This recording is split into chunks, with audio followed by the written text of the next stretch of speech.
নমস্কার বন্ধুরা, আজ বানাচ্ছি শাহি পনির। আমার মেয়ের খুব পছন্দের একটা রান্না। তো এর জন্য নিয়ে নিলাম 200 গ্রামের মতো পনির, একটা টমেটো, দুটো ছোটো সাইজের পেঁয়াজ, 8 থেকে 10টা রসুনের কোয়া, আর 1 টেবিল চামচ কাজু, 1 টেবিল চামচ টক দই, আর 1 টিস্পুনের মতো গোটা গরম মশলা, আর 2টো কাঁচা লঙ্কা। এবার গ্যাসে কড়াই চাপিয়ে মোটামুটি 1 চামচের মতো সর্ষের তেল দিলাম। তেল গরম করে দুটো যে পেঁয়াজ, ওটাকে 4 ভাগ করে কেটে দিলাম, আর টমেটোটাকেও আমি 4 ভাগ করে কেটে এই তেলে দিলাম। দিয়ে দিলাম 2টো কাঁচা লঙ্কা, আর যা যা ছিল, যেমন রসুন, কাজু বাদাম, গরম মশলা গোটা দিয়ে অল্প একটু নাড়ালাম। এবার দিয়ে দিলাম একটা তেজপাতা, একটু কিশমিশ, আর 2টো শুকনো লঙ্কা। এবার প্রায় 8 থেকে 10 মিনিটের মতো আমি এটাকে নাড়াতে থাকবো।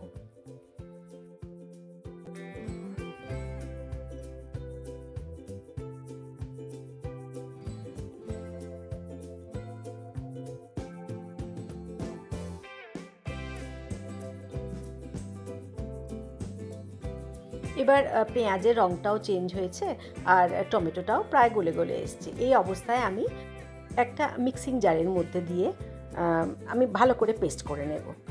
অবশ্যই এটাকে কিছুক্ষণ ঠান্ডা করে পেস্ট করব। আমি এই পুরো মশলাটাকে জল ছাড়াই পেস্ট করলাম। এবার গ্যাসে ওই কড়াইটায় চাপিয়ে মোটামুটি 1 চামচের মতো সর্ষের তেল দিলাম, আর কেটে রাখা পনিরগুলোকে খুব ভালো করে হালকাভাবে নেড়েচেড়ে ভেজে নিলাম। অবশ্যই খুব সাবধানে ভাজবো, যাতে পনিরগুলো ভেঙে না যায়।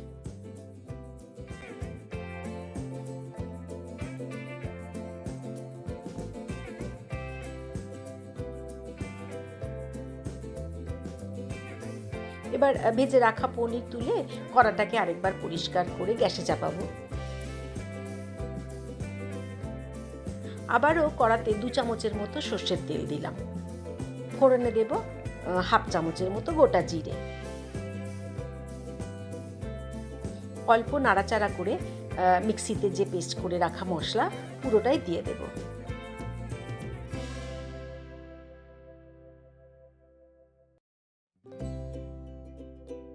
খুব ভালো করে কষাতে থাকবো যতক্ষণ মশলা থেকে তেলটা আলাদা না হয়।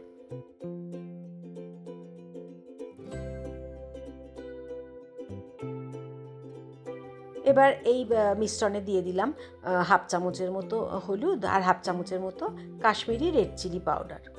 আবারও নাড়াবো।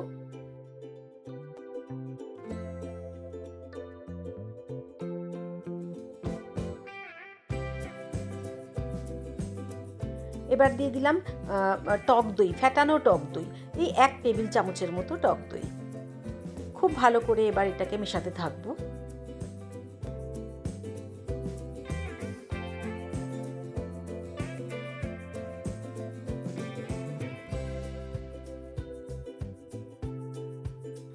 দিয়ে দিলাম স্বাদ মতো নুন, আর স্বাদ মতো চিনি। আমি এখানে দিলাম 1/2 চামচের মতো চিনি। আর দিয়ে দিলাম 1/2 চামচের মতো গরম মশলার গুঁড়ো, আর দই যে বাটিতে রেখেছিলাম ওই বাটিতে অল্প একটু জল দিয়ে, মোটামুটি 5 থেকে 6 চামচের মতো জল দিয়ে সেই জলটা আমি কড়াইতে দিয়ে দিলাম। বেশ কিছুক্ষণ সময় ধরে আমি এটাকে কষাবো। দেখুন বন্ধুরা, তেলটাও সেপারেট হয়ে গেছে মশলা থেকে।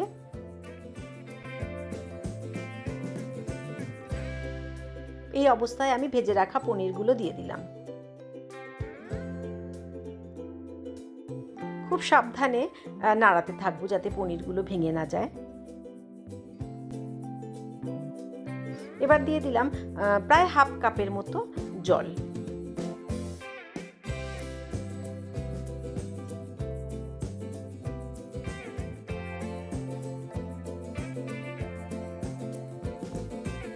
রান্না প্রায় হয়েই এসছে। এবার বেশ কিছুটা ধনেপাতা কুচি আমি ওপর থেকে ছড়িয়ে আবারও খুব সাবধানে একটু নাড়িয়ে নামিয়ে নেব। এই শাহি পনির আমি আমার নিজের মতো করেই করি।